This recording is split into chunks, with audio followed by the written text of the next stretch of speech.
So again, congratulations to all of you who are graduated, who are getting your marks very soon at Soran University. We're live here from Toronto, Canada, and today we had a roll call.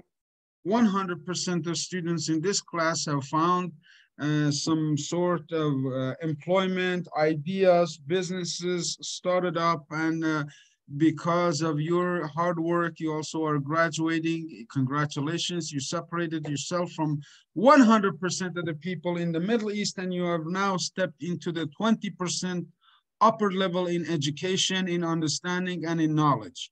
So especially women, ladies, congratulations to you, because men have been leading the Middle East politics and life for a long time. It's time for women to step up and to show and shine.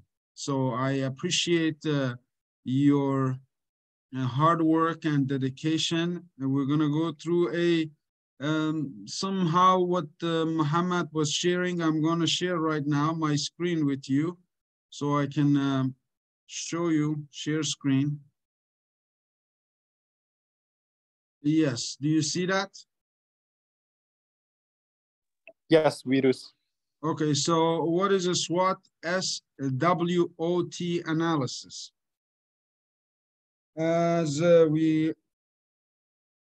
This is a system that's been used by corporations, by businesses to find out the areas that they need to focus and invest on, or the areas that they need to basically get more education. So right now you're stepping into the workforce. You're stepping into something that you don't know any practical knowledge, but when you look and do your own SWOT analysis, you will be able to exactly pinpoint, Muhammad, where you need to look for that job, where you need to put your energy and your focus.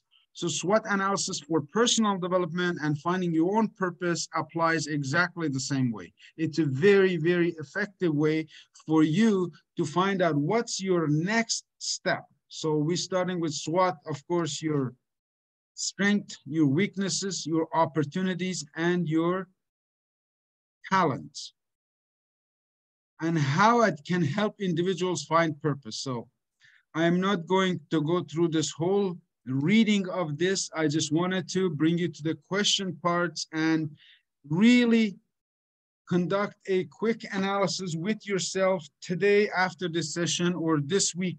And you have to be very honest when you're answering questions that are in this analysis, because that's the only way that you can get genuine results from looking at yourself like in the mirror.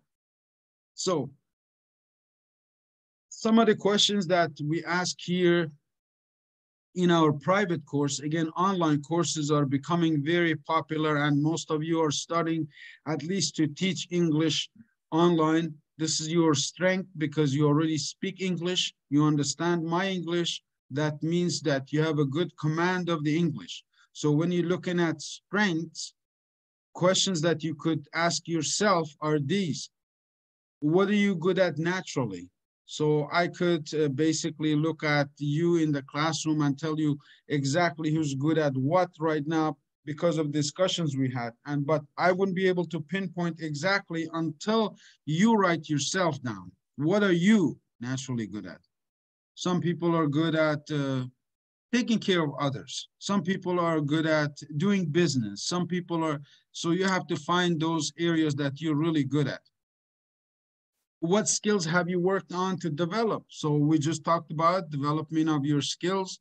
Everybody give me an update of the skills that you have learned, the things that they have done.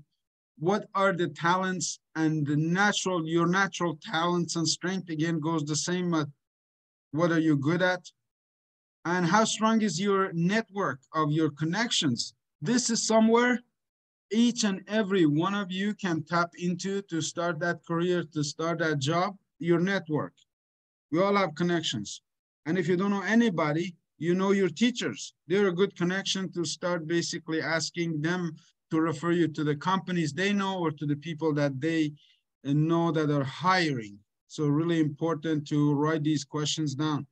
Now, the next step is weakness, as it stands for short form of SWOT, weakness. And this part examines the areas that you need to improve and the things that you will set you back in life and your career. So what are the weakness questions? The one that I asked myself is, what are the negative thought habits or work ethics? This is really important. Number one, what are your negative thought habits? Do you have negative thought habits or you have positive thought habits? When you wake up in the morning, are you naturally happy or are you naturally worried? And you take that worry to your workplace, after a while, it will show. If you take that excitement to your workplace, after a while, it will show. What's a while? A while is 90 days. They know if you want to know a person, take a trip with them for 90 days or live with them for 90 days. When you get married, or ladies, gentlemen, you will not know your spouse until 90 days. Their habits, their bad habits, and their good habits, okay? And all of them start from thought habits. Does any part of your education or training need improvement?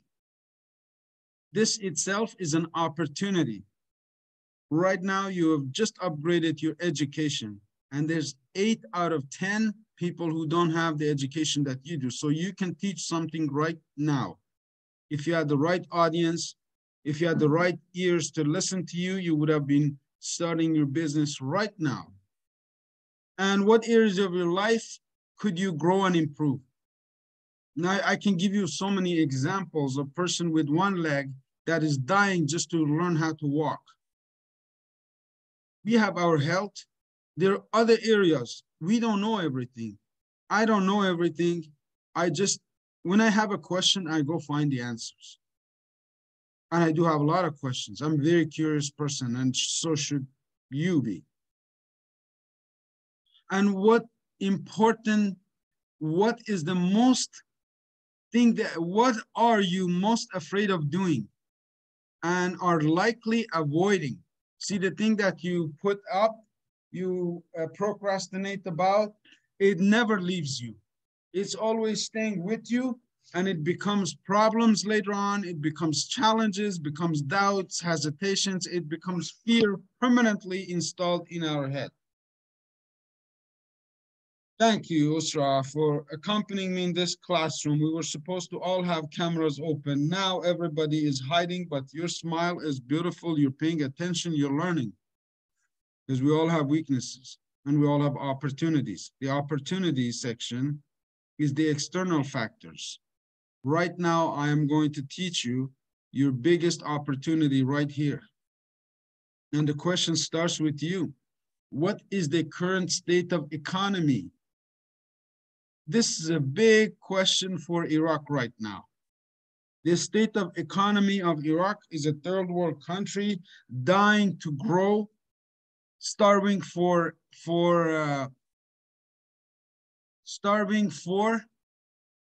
stability,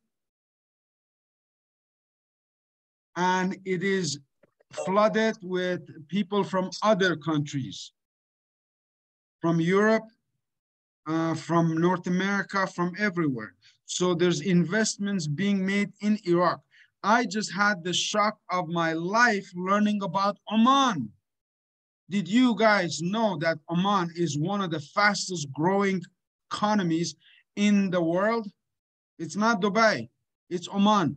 And Oman doesn't have a skyscraper. Oman doesn't have these fancy things. Oman is going very traditional, preserving the way of Arabic life, and they are making that a tourist attraction like never before. Millions and millions of dollars invested in the infrastructure of Oman. Do you know why?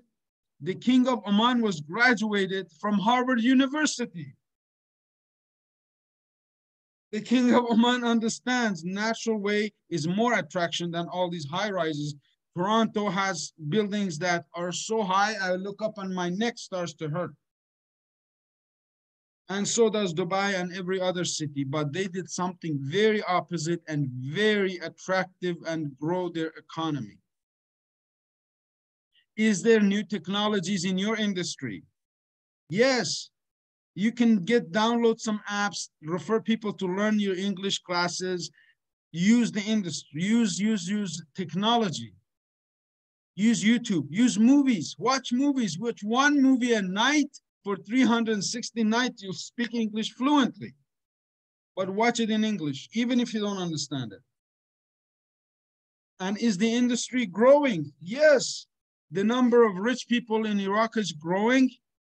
Their children can afford to take classes, and you have the graduating power at Soran University. If the economy is too small, like Nareen said, like I believe Jaria said, lots of you said, you have to step out of the pond. If we take a fish and put it in a glass, it's gonna stay here all its life. You take this fish to a lake and it's going to, swim around the lake. You take that fish and put it in the ocean, it could grow to a shark.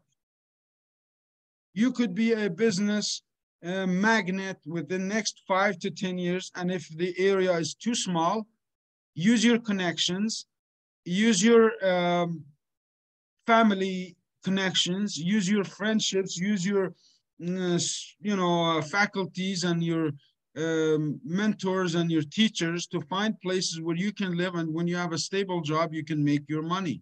You can pay your expenses. You can afford to live in luxury in Erbil, the capital. Why not? So when you're looking at your strength, ask yourself to see if there's any opportunities opening up. So what are the opportunities? 1, 2, 3, 4, 5 of you capitalized on the opportunity that people want to learn English. Daniel's already got 15 students and he already has a network to access another 40. You spend 90 days. Make this a rule of law for all your students. They have to stay with you for 90 days. We still haven't finished our 90 days here.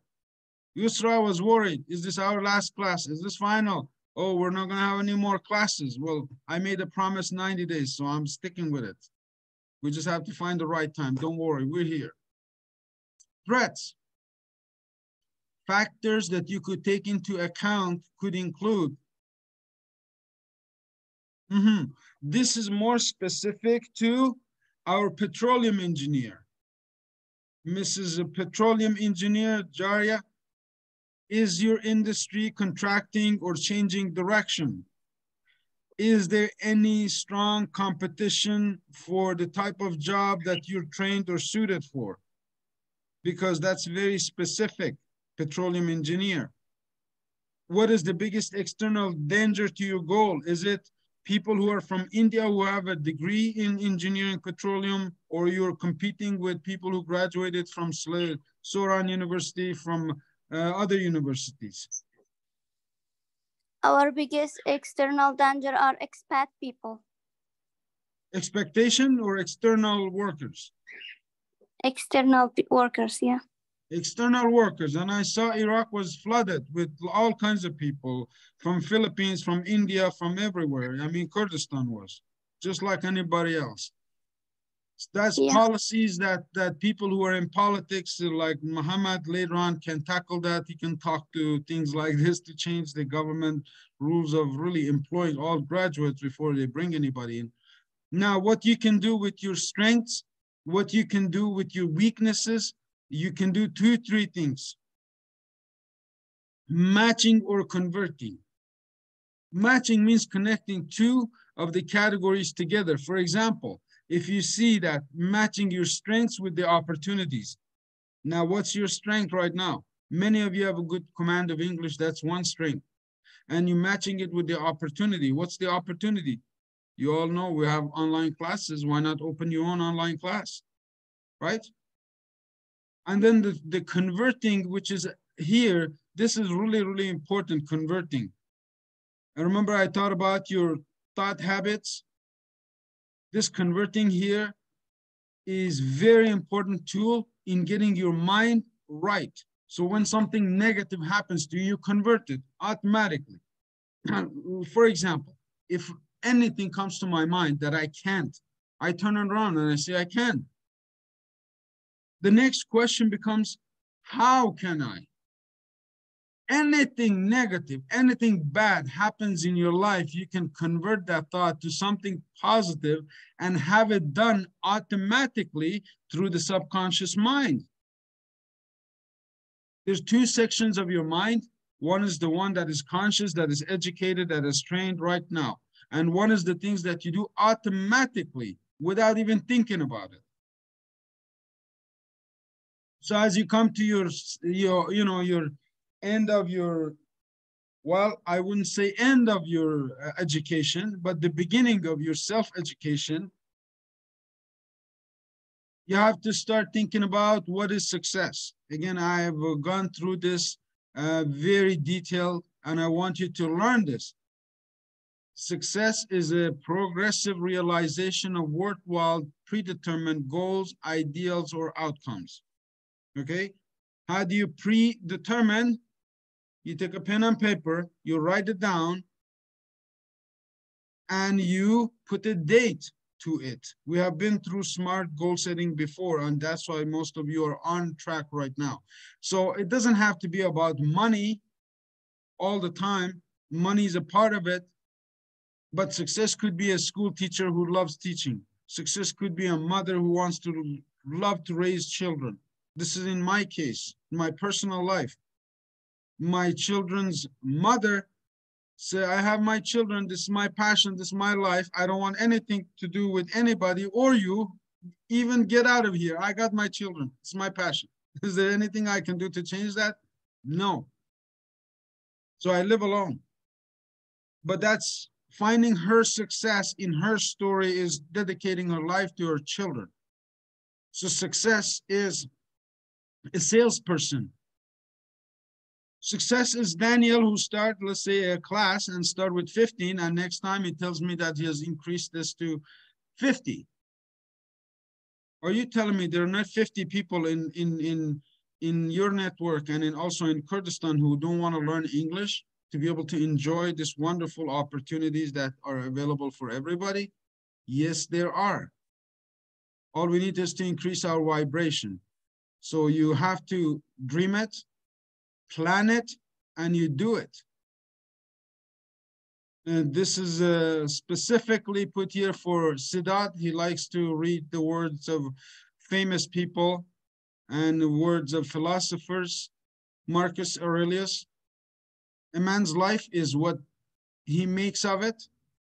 You are right now sitting in the driver's seat of your life, your movie, your future, and you will make whatever you want you make of it. And this document, I think Narin Khan has also joined us, can be sent to you, and keep this, read this, and practice this. It's for you. It's made for you to be a reminder, because people need more reminders than instructions. We all know what to do. We just forget to do it, or we neglect to do it. Ralph Waldo Emerson said, a man is what he thinks about, what he thinks all day long. My question is, what are you thinking about all day long?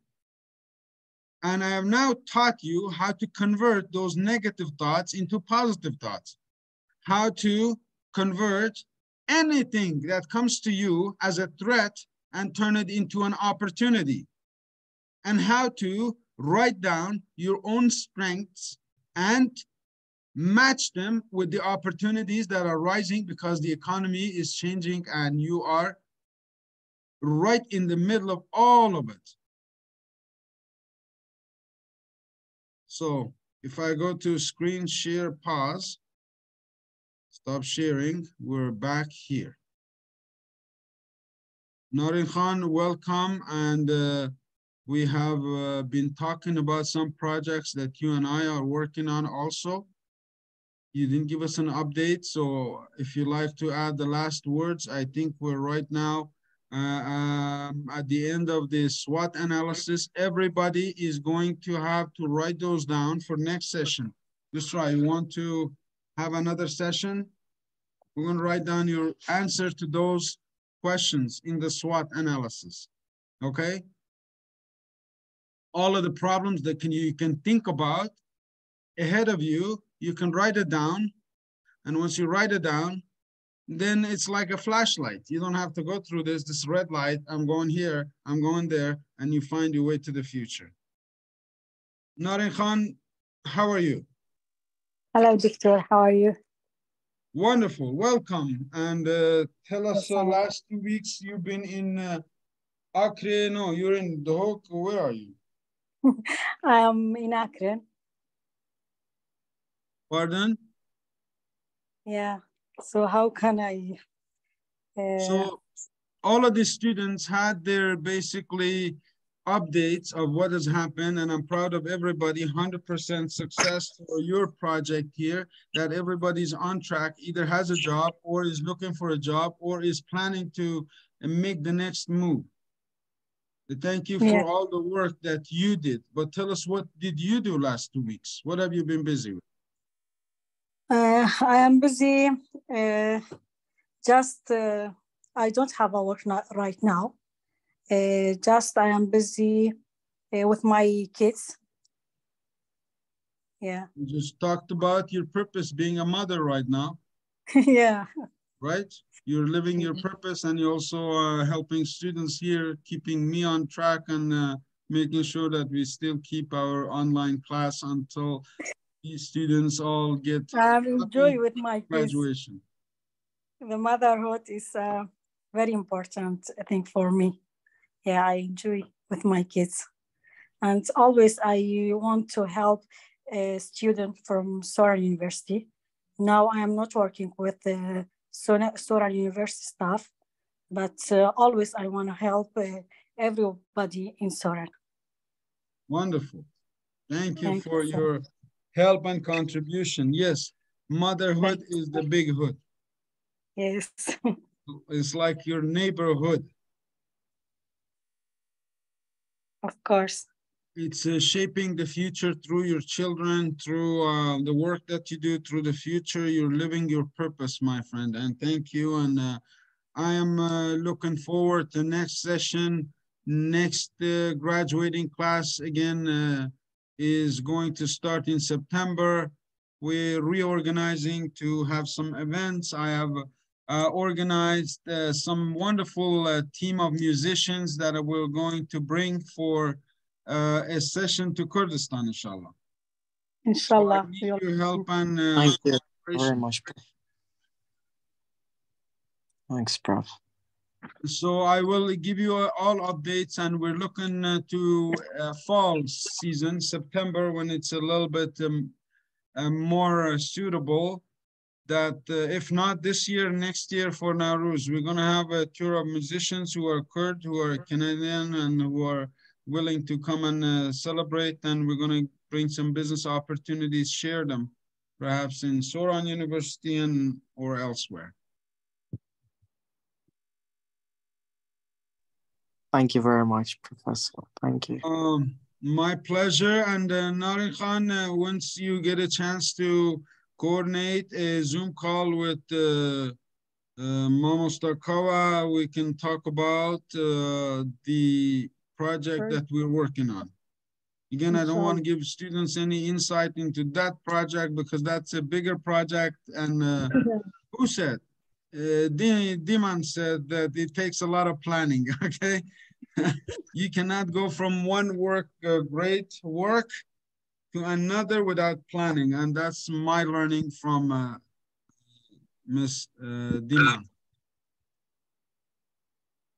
With that, I will let you guys catch on with your tasks. Don't forget to write down this SWOT analysis for your record. I have things that I wrote down 50 years ago. No, not 50 years ago, I'm exaggerating, but 20 years ago. One of the things that we're going to talk about in the next session is this right here. I'm not sure if you see but behavioral interviews. Okay? Next time we're going to talk about behavioral interviews for those of you who are going to interview process, asking some questions about your hiring. This is a course that I took a long time ago. And next time we're going to talk about this, I will send you some notes on that. If you have any other questions, I'm here to answer. Other than that, All of you, Shawkhosh, it's raining here all day. Flowers are on the way. And I will let you all be and have a great day. Enjoy yourselves and stay in touch. Thank you very much, guys. Have a good night. Thank you so much, Doctor. Thank you for everything you do for Soran University and My pleasure. our students. My pleasure. These are my family. This is my muhajirs. These are all of the people that we love and respect. And when we come there, we have a lot of great family and friends now in Kurdistan, and we're expanding with every time we get together. So thank you all for being friends. Have a good night. Have a good night. Thank you. Good night.